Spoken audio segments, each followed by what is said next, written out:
All right, welcome to the channel, folks. This is Josh from Ben Fishing. Today's video is going to be about the beginner's guide to jigging for lake trout. Now, I am a lake trout jigging guide. That's my specialty. So I have a lot of things that are very expensive to jig for them.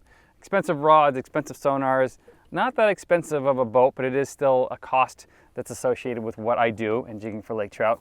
I'm going to talk about all the gear that I use, and at the same time, I'm going to talk about the cheap gear that I kind of started with and the cheaper way to do it, because this whole setup is fairly expensive, but like I said, this is my business and that's what I do. So you gotta have the right tools for the right job, the best tools for the right job. So let's talk about the whole shebang starting. Let's go over like a boat tour, because that kind of matters. So this is, the boat's a mess because I'm doing a bunch of stuff out here today. This is a 2001 16-foot Alumacraft. It has, fairly high sides. Right now we're on a very big lake. I have the Minn Kota Tarova 80 volt. This is the Riptide Saltwater Series. You don't need that. Whatever you got needs to have spot lock on the front. If you're just getting into jigging for lake trout, you don't need spot lock, but it will make night and day on whether you're going to catch fish or not, staying in one spot with a GPS anchor. You can anchor as your other option. So getting a really long rope. Right now we're in 70 feet of water, so you're going to need like, I don't know, a quarter mile of rope. There's a calculation for that, or something really heavy to keep you there. Or what you're going to need is somebody else in the boat that can either back troll for you, which I'll leave a video that I've made before on how to back troll, which is basically backing the boat up to hold yourself vertical. It's really hard to do alone. It's easier with somebody else. Or you can get one of those normal trolling motors, and they actually make a kit now for 600 bucks to add to a $100 trolling motor to do the same thing that $2,000 thing is doing in the front. And my buddy just bought one, and I'll leave the link for that below.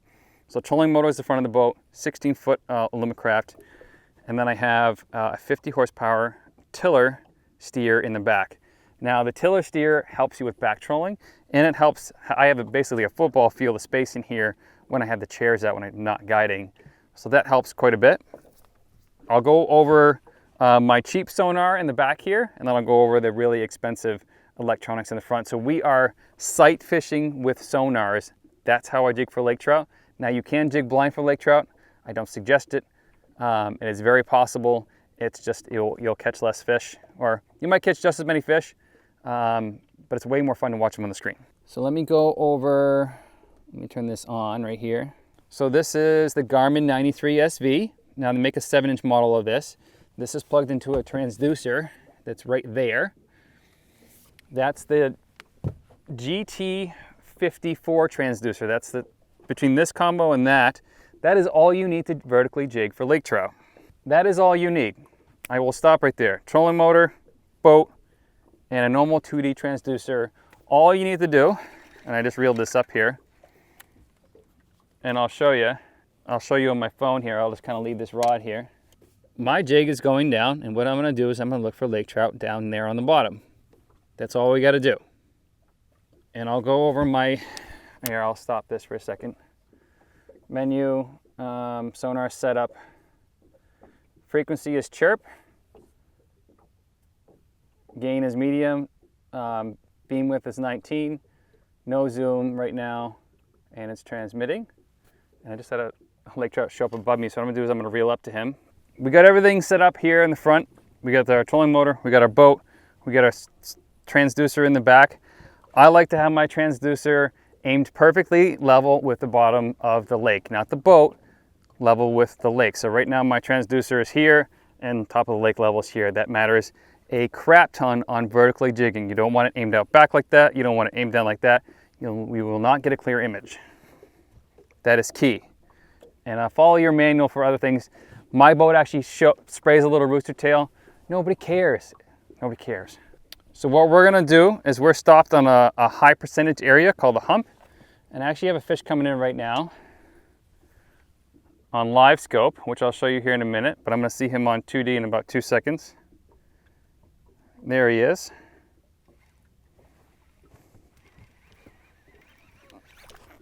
And I got him. And that's really all you have to do. It's a smaller one, so I'm just gonna horse him up here. So there's the fish that you just saw on the sonar, right back in. So that's my favorite technique jigging for lake trout, is literally just to hold it right above bottom and watch and see them come up to it. It is a waiting game. It takes patience. Lake trout take patience, unlike bass, where you can just kind of like top water them and worm them or live bait them, and all sorts different ways to catch bass. Lake trout are a little more finicky. Now let's talk about bait and gear. Right now we're on Lake Champlain that has an average lake trout of one you just saw, all the way up to about 33 inches in that 8, 9, 10, 11 pound range. Because when I've caught is like 11, 11.1. They get bigger in this lake, obviously. I am using a heavy bait caster. So I'm using a G Loomis GCX Inshore, and this is the 843CF. This is the fast action. 15 Arbor Garcia Revo XS reel, 15 pound Power Pro braid, 15 pound fluorocarbon leader, and I'm actually using jigs from the big bait kit that I sell on my bait website called bennettfish.com. So if you want to support the channel and you found this video helpful, you can buy one of those big bait kits and tackle big lake trout. Right now I'm using a 1 ounce chartreuse glow jig. This is a huge thing for beginners. If you are buying, go to Bass Pro Shop and you are buying bass baits like swim baits and other baits for lake trout, you will destroy those baits super fast. They're not made out of heavy duty rubber. My stuff is made out of heavy duty rubber. Most lake trout stuff is made out of heavy duty plastisol, as it's called, is the generic term for it. That won't shred as easy. Otherwise, you're going to rip through a lot of plastics. You're going to pollute the lake, and it's not really worth it. The other part of lake trout baits is super heavy duty hooks. This is a Mustad 6/0 heavy duty hook. It is deadly. Even just putting that on my super sharp, this one has a bunch of fish through it already. So that will, 1 ounce will pierce through your skin just chilling there. So that is a big thing. That is an expensive setup. I use a lot of spinning gear, so I'll show you a cheap spinning gear setup right now too. As far as spinning rods go, this is a Shakespeare agility rod. And don't look at the lure there, because that's kind of a prototype. This is a medium heavy 8 to 17 pound, and it's a 7 foot. I really like 7 foot rods. And I'm going to show you on this camera right here, the bend of it. So I'm going to put it in kind of a rod holder here. Hopefully that can see the bend. You want something that has quite a bit of backbone, but same parabolic bend like this. You don't want something that's just all tip. You don't want a drop shot rod. You want kind of a slower, medium action, medium to medium heavy action spinning rod, because lake trout have that tendency to roll, and you want that rod to suck up all of that slack in the line, because you cannot react fast enough. I know you think you can, but the rod can do it a lot faster. Then a 2500 to 3000 size reel. This is a 1000 size reel. Any of them will do. You will, if you really get into lake trout fishing, I run a Shimano Vanford reels. I really like them. They've lasted me a couple of years without any issues so far. I will leave the link for all of this stuff down below. I'll leave a whole set for expensive stuff, and I'll leave another set of links down below for cheap stuff off of Amazon. And I will leave the link for the Power Pro braid and the Blue Label Seaguar leader that I run. I run 15 pound, so 12 pound all the way up to 20 pound is probably the heaviest I'll run for a leader.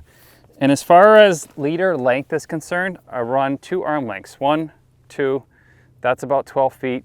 Don't give the fish an excuse to say no to your lure. Just run a long leader. It won't hurt. It'll give you actually a little bit more shock absorption when you're landing the fish.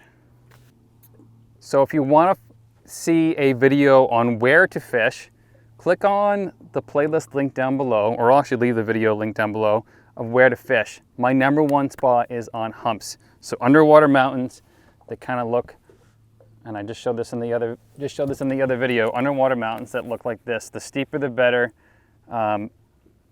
Ones that have rocks on top will be better. You'll have a harder return on your sonar unit. Fish either come up and eat around it, they spin around it, they can be right on top. You might not see them on 2D, so just drop spot lock with your trolling motor and drop down anyways. They have the tendency to hide in the rocks and show up at the very last minute. Quick tip for those that are fishing alewife lakes: buy some of this Atlas Mike's Lunker Lotion alewife oil. It looks like a petroleum product, I'm sure it is. Put that on the lure. Lake trout are smell-based as well, as long as they're reaction bite-based. So you put a little smell in there, they'll chase it a little bit harder and hold on just a little bit longer. And as far as knots are concerned, I run either an FG knot from my leader to my braid, which takes a long time to practice and learn. If you're not familiar with that knot, get used to a uni to uni knot or a double uni knot. That's my quicker knot that I tie. This one currently has an FG knot on it.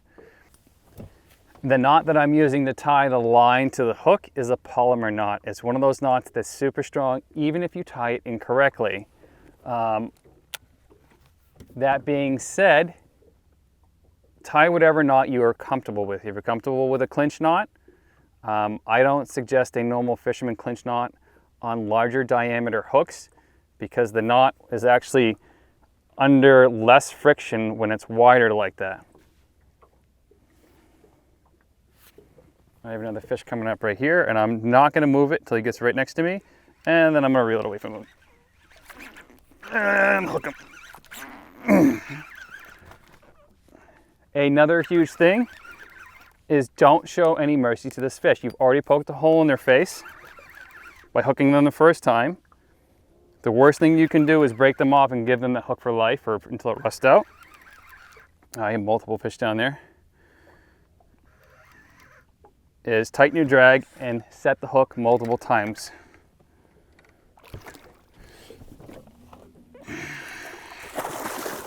Easy, easy, easy, easy, easy. Oh, come on, bro. Come on, come on, come on. In the net. We'll talk about fish handling in a net right now. I have now loosened my, opened my bail on my rod. That is key to success here. Keeping my net over the side of the boat. Now this is a cheap Fabril net from Walmart, and I've actually replaced the fabric netting with rubber netting. This is the cheapest way to do this, and it's heavy duty. Most of the Ego nets are really expensive, and they're not meant for fish that have teeth, and a lake trout will cut that rubber and swim right out. What you want to do is lean over.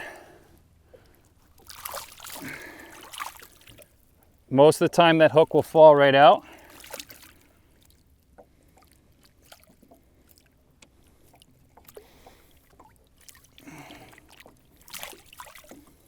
Come on. Come on, man. Making me a liar here.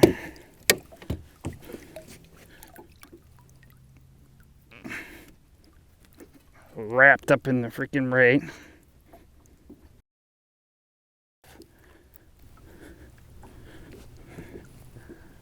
And then show the camera the fish, and back in they go. Least amount of time water to water, so under 10 seconds is ideal. Like I said, this is the rubberized net. So, this is the question I get quite a bit, and I have quite a few people that come in are guests in my boat, either they're clients of mine or they're friends of mine. What we want to do for lake trout is handle them the least amount out of the water as possible. If you need to handle them out of water, do not use BOGO grips. What BOGO grips do is they pinch that bottom of their lip there, and if you're holding on to them tight and they want to thrash and roll, you're just going to tear apart that bottom jaw. I've seen fish that get completely damaged. What you want to do is grab a hold of their tail, and this is really hard to show. Grab a hold of their tail, so this is their tail. I'm left-handed. I'm right-handed. Grab the tail with your left hand, grab right here, and your hand will slide back and you can grab onto that tail like it's a handle. It's a lot easier to do with bigger fish. That being said, you can do it with smaller fish, you just gotta get used to it. Grab that like a handle, pick them up, and support their belly with your other hand. They will burp. It'll actually help them descend down to the bottom. And that is actually the perfect way to take pictures of lake trout. So if you're just panning around, what we're gonna do is we're gonna turn off spot lock. We are next to a big hump here, and there's actually a marker buoy there saying that we're, you know, not in the channel. And I'm going to show you what a lake trout looks like on 2D imaging so you guys know what lake trout look like. Because that is a common question that I get asked. Cruise right over this fish, right about there. So that is what a lake trout looks like. And those are right there. That's what lake trout looks like. That being said, that was the fish I already tried to fish for. He wasn't interested. Let's find another fish. So making a micro move is something that I talk about in some videos. I don't talk about a lot of videos. It is something that is extremely productive when jigging for lake trout. You can burn a spot, and all you have to do is go a couple hundred feet, like right here, and find a new set of fish, and then drop down on them. Hit spot lock, drop down on them, and try to catch those new fish. I did mention baits before. We have the big bait kit, which has my big stuff that I'm using today. So it's got big glow-in-the-dark swim baits like this. This is a 475 that thumps a lot. Same jig heads. I sell 2 different types of tubes right now. I have wing tubes, so tubes always work great for lake trout. And then I sell a normal tube as well, which is also glow-in-the-dark. And for lake trout, they focus on profile, like literally the side profile or what looks like it's something that they're eating. If you put down something that's really out of their norm or way too big from what they've been eating, even if they're on a small school of bait fish, they'll ignore something big because they just get so dialed in. Now my other lakes that I fish over in New Hampshire, this is in Champlain, I will fish stuff as small as this, which is 3/8 ounce with a 2-inch swim bait on the back of it, or even down to 7 mil tungsten for ice fishing, and even a 3-inch swim bait. So if you want to catch your first lake trout, be patient and downsize. And we are looking for fish on drop-offs. So right now we are on this kind of flat edge area, and I'm going to kind of hop off and go here or here. I'm looking for more than one. Another key tip, look for more than one lake trout at a time. 2 or more is better. Wolf packs are great. You usually catch one, or they just all get confused and then they disappear. If you're on ledges, which is similar to a hump, zigzag back and forth because your transducer, this particular one, 2D, has a hard time determining where bottom is because it's so steep. So you want to run up it and then down it, and run up it and then down it to get a good image. I see a fish right there. I'm going to stop on him. Another quick tip, if you are don't have spot lock, what you can do is get a marker buoy, which is old school, marker buoy, and throw it on top of the hump so you can stay close to that hump as much as possible. I'll leave a link for one of those. I'll show a picture right now. It's just got a floating buoy that you wrap line around. It's got a piece of lead on it. Throw it over and that line sinks to the bottom and will hold that position for you just as a visual. I'm going to show you what bait looks like on live scope. Those little flickers, those are all bait. And then we're going to cruise over it here in about 2 seconds with, yeah, see how it's all fuzzy? That's bait. It's not a hard to find line. And we're going to cruise over a lake trout right on top here at about 70 feet. I'll show you what he looks like. And 3, 2, 1, that hard mark, that's a lake trout chasing bait. So I'm basically back where I started. Be patient with lake trout. They come in waves or schools. There'll be a school of fish that comes into your spot. The more fish you hook up, the more that they throw up because they're basically getting bear trauma on the way up, and they basically throw up everything they've been eating. That chums the water, and that creates more life under the boat. Small fish, bigger fish. So we saw a fish here. We are just going to let our line chill over the side of the boat, suspend it off bottom, and watch it on 2D. I got one right below me here.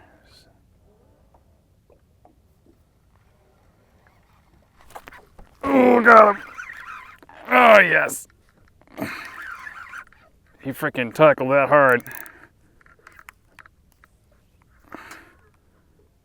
Yeah, he wants to run. He wants to run, but I don't want to let him run.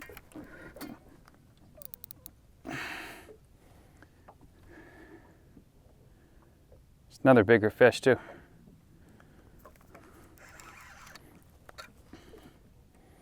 That fish was high suspended. If you see a mark come in, always reel up to it if they're in the biting mood. Sometimes those higher ones are just a little bit more aggressive. This one just seems a little bit bigger. Oh, another absolute chunk, guys. Absolute chunk of a fish. So, grabbed a tail just like that. Nice big fatty. Nice big fatty. Going right back in. He's super mad. And those ones you catch up high have already expelled all their gases because they're up high. They will fight a lot harder. So be prepared. That one slammed it and then tried to run, and I just kept the pressure on him until he realized he was not getting away. So there you have it, folks. The beginner guide to jigging for lake trout. We got the trolling motor. We got a 16-foot boat. Most lakes, I wouldn't go anything under six. Most big lakes, I wouldn't go anything under 16. Tiller motor.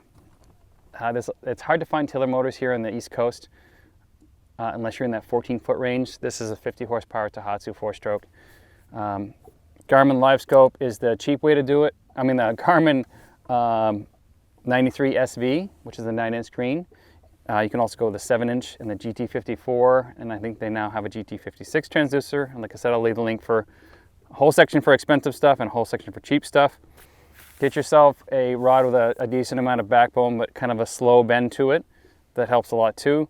Using the right profile of baits. So if your lake has smelt size bait on it, smelt sized, like the 3 to 4 inch size bait, all the way up to 8, I would suggest just really a thin profile, the Winnie kit or the 3-inch swim bait. If it's a big lake like Lake Champlain or Lake Superior or any of those bigger lakes where you have big whitefish, I would suggest buying the big bait kit. I also have tubes to match that size as well. So yeah, it's there's another fish on the screen right now. Where'd he go? Yeah, as far as techniques are concerned, if you're fishing a swim bait, literally just bring it to bottom, reel it 3 feet off bottom, and just dead stick it there and wait till that fish comes up and chases you. So if you guys found this video helpful, this is episode 2 of the summer lake trout series. Go watch the first one on where to fish. I also told you, we're on a hump right here, and I kind of showed you on the map. If you want to see more of the summer lake trout series, click here for a whole playlist. And if you want to visit the bennettfish.com website to buy baits based on your lake, on your size of bait in that lake, click down below. That helps support the channel and helps make more videos like this. And if you want to be guided, you can also go to the bennettfish.com website, and I'll take you out in New Hampshire. Thanks for watching, and I'll see you in one of those next videos.